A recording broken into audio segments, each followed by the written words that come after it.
خاص طور پر وہ ووٹر جو ان چیزوں سے بالکل بھی، ویسے تو اب یہ کہنا کہ نہیں لگے گا پتہ لوگوں کو، سوشل میڈیا کے دور میں ایک بہت ہی کم چانس ہیں، لیکن پھر بھی عام دیہاتی ووٹر جو ہے وہ اس سے کنفیوز ہو سکتا ہے کہ بلے دا نشان تو عمران خان ہے۔ اچھا جی،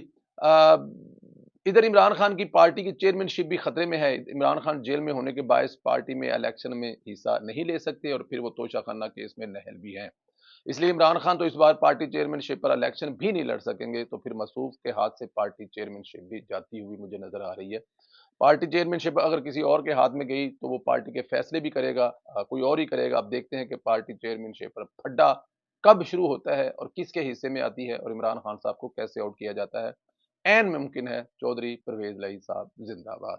کیونکہ علیمہ خان اور بشرا بی بی دونوں چاہیں گی کہ پارٹی چیئرمین وہ بنے۔ عمران خان کی بہنیں کبھی نہیں چاہیں گی کہ پارٹی کے فیصلے بشرا بی بی کرے۔ مجھے لگتا ہے کہ یہ عمران خان بھی نہیں چاہے گا، کیونکہ عمران خان جتنا اپنی بہن علیمہ خان پر اعتبار کرتا ہے، وہ اتنا اپنی بیگم بشرا بی پر اعتبار نہیں کر سکتے۔ وہ کدھر کدھر دل چ گل آندی ہونی جڑے اپنے بچے دوتے پوتے چھڈ کے آ گئی، وہ میرا کیا مطلب کہ رکھے گی، جب تک تھی تو تھی، اب نہیں ہے تو وہ یہ چیزیں تو درمیان میں آتی رہیں گی۔ اور پھر عمران خان جو ہے وہ اگر دوسروں کے گھروں میں کیمرے لگوا کر ویڈیو بنوا کر یا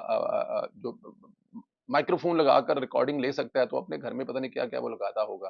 تو بشرا بی بی کی رپورٹیں تو اس کے پاس ساری ہوں گی، اور وہ دماغ سے وہ دھویں سارے نکل گئے ہوئے ہیں، جو وہ کہتا تھا کہ میری شکل کے دیکھ کے بتا دیتی کہ آج وزیر اعظم آفس میں نے کیا کیا تھا، کیونکہ نہ تو وہ پیر ہے،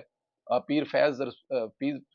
صاحب جو ہے نہ وہ رہے اور نہ وہ کہانیاں رہیں۔ تو اب آنے والے دنوں میں پھڈے پڑنے والے ہیں۔ اب دیکھتے ہیں یہ چیئرمین شپ جو ہے وہ کس کے حصے میں آتی ہے۔ ملک ریاض کے حوالے سے اہم خبر یہ ہے کہ ان کے خلاف کراچی سے رپورٹ جمع ہو چکی ہے۔ آج سپریم کورٹ میں کمشنر کراچی کی سربراہی 10 رکنی تحقیقاتی کمیٹی نے رپورٹ جمع کروائی ہے۔ اس رپورٹ میں بتایا گیا کہ ملک ریاض نے کراچی کا بہت زیادہ زمین پر قبضہ کر رکھا ہے، اور وہ قبضہ جو ہے وہ اس وقت کی سندھ کی حکومت آصف علی زرداری صاحب کے ساتھ مل کر کیا تھا۔ وہ ملک ریاض اکیلے تو کیا بھی نہیں ہوگا، یا ملک ریاض اکیلے قبضہ کیسے کر سکتا ہے جب تک اس کے ساتھ وہاں پر لوکل انتظامیہ نہ ہو۔ اتنا تگڑا کوئی بھی بزنس مین نہیں ہے کہ وہ جا کے کسی بھی زمین پر قبضہ کر لے۔ جب تک لوکل انتظامیہ ان کے ساتھ نہ ہوگی اس وقت نہیں ہو سکتا۔ اور اس وقت جو بلاول بھٹو زرداری صاحب دوسروں کو تانے دینے جا رہے ہیں، یہ آنے والے دنوں میں بلاول بھٹو زرداری صاحب کے 70 سالہ باپ کا نام بھی اس میں آئے گا کہ آصف علی زرداری اور ملک ریاض نے مل کر کیا۔ اور ہو سکتا ہے یاروں کا یار تو ہے ملک ریاض، لیکن جب اپنی جان پر پڑے گی اور جب بات بحریہ پر آئے گی تو پھر نہ وہ عمران خان کو چھوڑے گا اور نہ ہی وہ آصف علی زرداری کو چھوڑے گا، تو پھر بلاول کے پاپا کا نام بھی اس کے آنے میں چانسز ہے۔ رپورٹ کے مطابق بحریہ ٹاؤن کے پاس معاہدے سے زائد زمین کا قبضے کا انکشاف ہوا ہے۔ رپورٹ کے مطابق سپریم کورٹ کے فیصلے کے تحت بحریہ ٹاؤن کراچی کا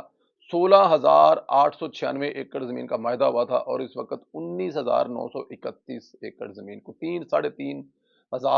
جو ایکڑ ہے وہ بحریہ کے پاس اس وقت زیادہ ہے، جو ان کے پاس پیپروں میں ہونی چاہیے۔ یعنی بحریہ ٹاؤن کی کراچی کی 3,000 ایکڑ زمین پر قبضہ کر رکھا ہے، اور اس کی بنیاد پر ملک ریاض کو بہت کچھ بھگتنا پڑ سکتا ہے۔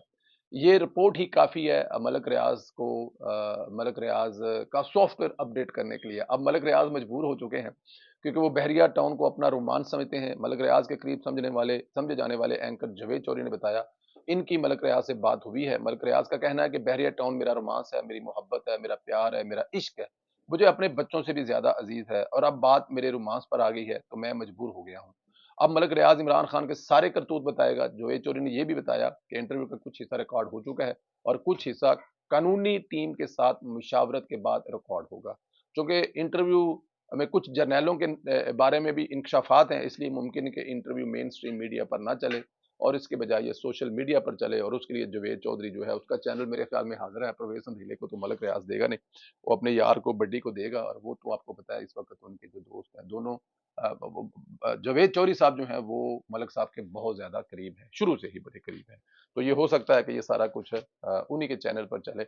اگر کوئی بڑا چینل اس کو نہ چلانا چاہے گا، یا مین سٹریم میڈیا اس کو نہ چلانا چاہے گا، یا پھر وہ ظاہر ہے اس کو کاٹیں واٹیں گے، تو پھر ملک ریاض شاید ایسا نہ چاہے۔ وہ چاہے گا کہ جتنا ریکارڈ ہوا ہے ویسے کا ویسے چلے، تاکہ اگر آج جنرل صاحبان یا آج فوج ملک ریاض کے کندھے پر ہاتھ نہیں رکھ رہے، تو وہ چاہے گا کہ وہ پھر ٹھیک ہے، آجو پھر جے اگر تسی میرے نال نہیں کرن دے ہو تو میں تہاڈے نال بھی نہیں کراں گا۔ اگر ملک ریاض نے ٹھان لیا ہے کہ وہ کسی کو نہیں چھوڑے گا یا سب کے خلاف بولے گا، تو پھر کیا آصف علی زرداری، اور پھر کیا وہ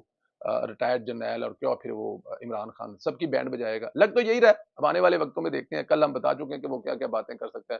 لیکن یہ کہا جا رہا ہے کہ اس کی بیٹی کو بھی عمران خان نے اغوا رکھا 12 گھنٹے کے لیے 1 ارب کی ڈیمانڈ کے لیے، لندن میں فلیٹ اور بہت ساری دوسری باتیں ہیں جو اس وقت سوشل میڈیا پر چھائے ہوئے ہیں، لیکن یہ پتہ لگے گا آنے والے دنوں میں۔ مونس لئی عرف ٹیپو سلطان بیرون ملک بیٹھ کر بہت بڑی بڑی باتیں کر رہا ہے، اور جتنی باتیں کرتا ہے پاکستان میں اپنے خاندان کو اتنا نقصان پہنچاتا ہے، صرف ایک ٹویٹ کی وجہ سے وہ اپنا اتنا نقصان کروا لیتا ہے کہ مجھے نہیں سمجھ آتی کہ اس کو ٹویٹ کرنے کا عشق کہاں سے ہے۔ مونس لئی کے لاہور میں 8 بینک اکاؤنٹس منجمد کر دیے گئے ہیں، ان اکاؤنٹس میں بے شمار رقم جو ہے وہ فریز ہو چکی ہے۔ بتایا گیا کہ مونس لئی کے مسلم بینک اکاؤنٹ میں 48 کروڑ 76 لاکھ سے زائد کی رقم ہے، اور مونس لئی نے ساری رقم ان بینک اکاؤنٹ سے نکلوائی ہے۔ مونس لئی کے مختلف بینک اکاؤنٹ میں منی لانڈرنگ کے استعمال ہوئے مونس لئی کے 6 مختلف پراپرٹیز کو بھی منجمد کر دیا گیا ہے، اور یہ جائیدادیں منی لانڈرنگ کی رقم سے بنائی گئی۔ یہ کہا گیا ہے جی کل انہوں نے جو ہے کل دیکھیں محسن نقوی صاحب جو ہیں وہ کچھ دیر کے لیے آئے ہیں، اگر ان کو سیاست میں آنا ہوا تو وہ باقاعدہ طور پر الیکشن لڑیں گے، اور الیکشن لڑ کر سیاست میں آئیں گے کسی بھی پارٹی سے، لیکن فی الحال وہ جو کام ان کو دیا گیا ہے وہ بڑے انصاف اور ایمانداری سے کر رہے ہیں۔ لاہور میں کل رات کو ایک اور خدمت مرکز کا اوپننگ تھی، وہاں پر وہ گئے ہوئے تھے، تو وہاں پر وہ اپنا پورا اس کو ٹیسٹ کر رہے تھے، جس میں ان کی تصویر بھی تھی، ان کو فنگر پرنٹ بھی تھی۔ تو مونس علی صاحب نے کہا کہ یہی فنگر پرنٹ اور یہی تصویر تمہارے کالے کرتوتوں، تمہارے کروالے کرتوت جو تم کر رہے ہو، اس کی وجہ سے تمہیں گرفتار کروائے گی۔ تو اس پر پھر پنجاب کے جو وزیر اطلاعات ہیں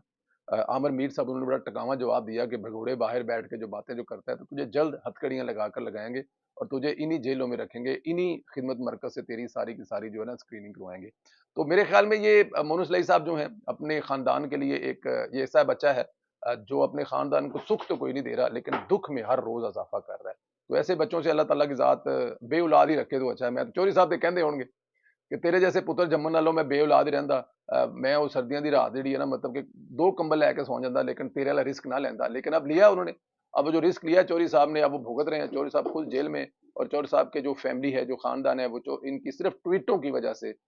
آپ دیکھ رہے ہیں کہ یہ ٹویٹ کرنے کی وجہ سے خاندان کتنے مشکلات میں، اکاؤنٹس منجمد ہو گئے ہیں، پراپرٹیز منجمد ہو رہی ہیں، اور سب سے بڑی بات ہے باپ جس نے ساری عمر رکھ رکھاؤ کی سیاست کی، ساری عمر جو ہے وہ کبھی کسی کا دشمن نہیں بنا، چاہے وہ کہتے ہیں کہ جب مشرف کے دور میں نواز شریف صاحب کا خاندان باہر چلا گیا تھا تو حمزہ شہباز کے ساتھ، یا حمزہ شہباز کا بھی چوری خاندان کے ساتھ مطلب رابطہ یا تعلق وہی رہا تھا۔ تو ایسے لوگ جو کبھی کسی سے لڑائی جھگڑا نہیں چاہتے، وہ مونس لئی کی وجہ سے آج ٹک کر کے جیل کے اندر ہے۔ اپنا خیال رکھیں، اجازت دے، اگلے ویلوگ میں پھر ملاقات ہوگی۔ گزارش آپ سے یہی ہے کہ ہمارا سوشل میڈیا ٹاک شو یوٹیوب کا چینل ضرور سبسکرائب کر دیں، بیل آئیکن کو بھی پریس کریں، واٹس ایپ گروپوں میں اس کو شیئر بھی کریں، اور جو سوشل میڈیا ٹاک شو 1 ہے اس کو جو social media talk show 1 Facebook کا پیج ہے اس کو ضرور فالو کریں، فائنڈ کر کے، کافی ٹربل میں ہے،